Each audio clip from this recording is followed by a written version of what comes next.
continue where I left off. It supposedly quickly loses some of its virulence when once it is sprayed, and a mixture of this dragon venom and human blood is said to bestow long life on anyone who drinks it. Very long life. There are tales of men who lived centuries after surviving dragon attacks, in which blood from their wounds was mixed with dragon venom and then swallowed, though many of them have been horribly mutilated in the attacks, their faces burned away, arms or legs lost, so that such a life would hardly be a blessing. Arlene shivered again. He looked at the clouds. The dragons seemed so terrible that it was hard sometimes to believe that they were ever real. Everyone knew they were real, though or had been at once at least. The dragons had ruled all the lands of man, from the eastern sea to the western wilderness, from the borderlands to the south to the icy waste of the north. People had registered their rule sometimes, resisted their rule sometimes, fought great wars against the dragons, but to no avail, until one day about 700 years ago, when the dragons had all gone away, leaving humanity free. Arlene's mother said the dragons had died perhaps of some plague, but most people insisted that they were still alive, deep in their caverns, and might come back at any time. And sometimes, according to Grancer, they did come back briefly. That village in the Sandalwood Hills, Arlene asked, what do you think the people did to anger that dragon? Why would it destroy them all? I don't think they had to do anything, Grancer said. The dragons simply felt like destroying something, and they were close at hand. But that's so unfair. You mean to tell me they didn't do anything to deserve it? Not a thing, Grancer replied. Arlene absorbed that unhappily. He didn't like it at all. He knew life wasn't always fair, but he felt deep in his heart that it should be. He always tried to be fair to his brother Corlin and to the playmates in the village, even the giggly girls. In the stories his mother told, justice always triumphed in the end. Why was the rest of life so messy and unjust?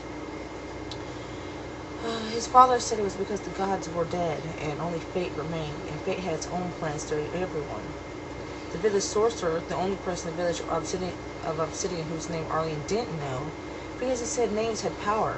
He said that justice was so much an illusion as many of the little tricks he did to entertain the children.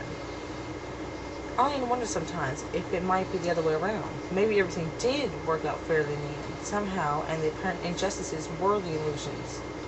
He wiped sweat-damp hair away from his eyes and looked down at the approaching wagons. Maybe the dragon did have a good reason for destroying that village. Maybe the dragons were part of fate's plans.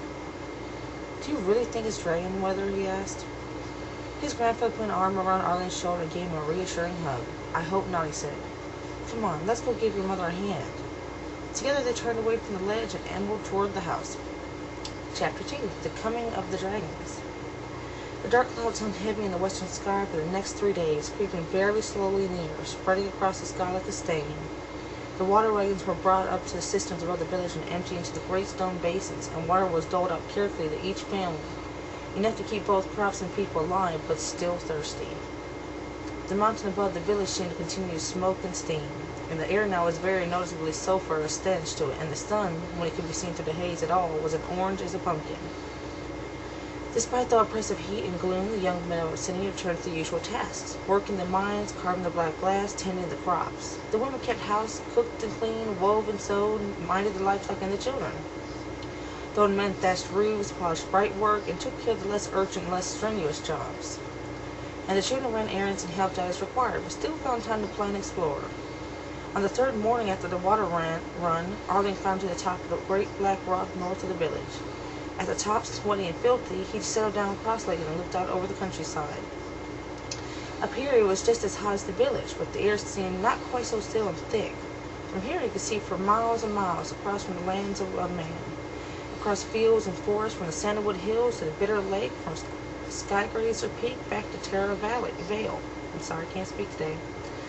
Miles in every direction but southeast, where the mountain blocked his view. To the north, far off on the horizon, beyond the lowering clouds and pall of the mountain smoke, he could see a dull line of blue sky. At one point to the northeast, that blue was marred by a smudge of smoke. His father had once pointed out and told Arlene that there was the great city of Manfort, lay where humans had first resisted and finally broken the dragon's hold on the world. Manfort, where the great lords and ladies lived in their stone palaces, and their fine clothes and fancy coaches, with their dress balls and formal duels, amid rumors of secret societies and elaborate intrigue. Arlen stared at the smoke for a long time, trying to imagine what the city was like. When he grew up, he wanted to travel. He had said so for as long as he could remember.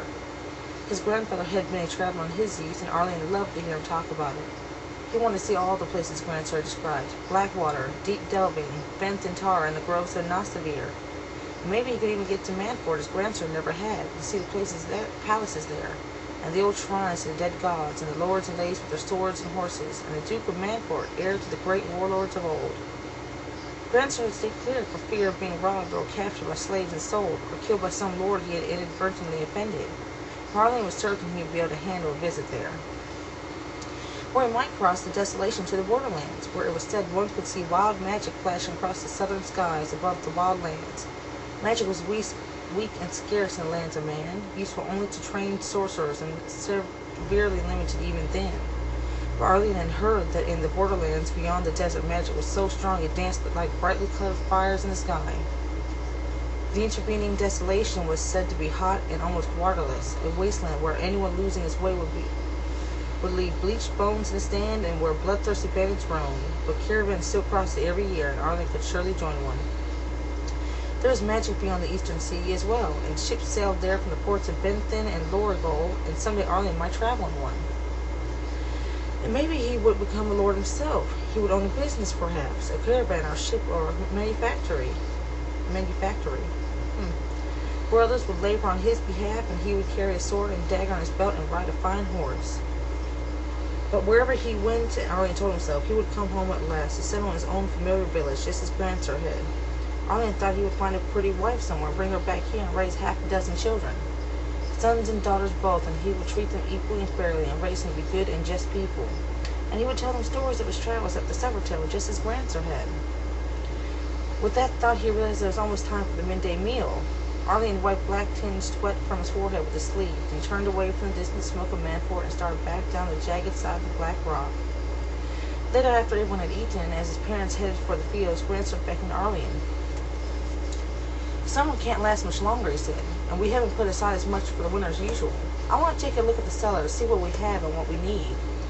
Come along and give me a hand, would you, Ari? Arlene smiled and came willingly. The cellars were usually cool, and any respite from the muggy heat would be welcome.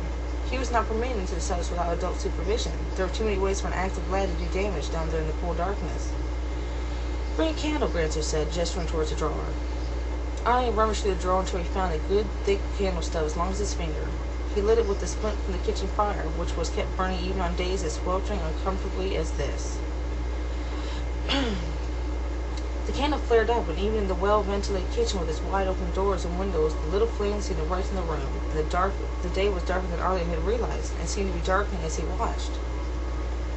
I got about 2 more minutes left in here. He took a final glance out the window at the black clouds, and followed his grandfather trotting through the long, narrow pantry, past the tiered shelves to the door at the back. The rush of air from the cellars when Grandsir opened the door was disappointing.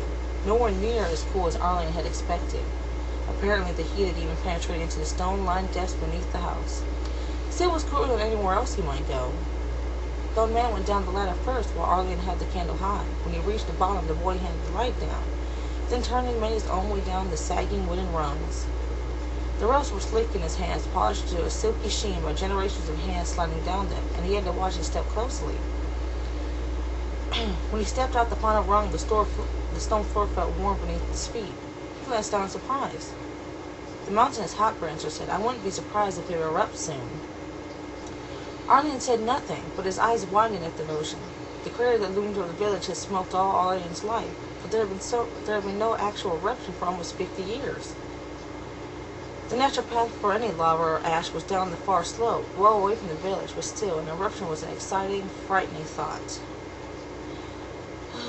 Come on, Grandsir said, leading the way down one of the passageways between dusty shelves lined with earthenware crocks and black glass jars. I'm going to stop right there. My time is almost up. I will read more of this chapter soon. Thank you very much.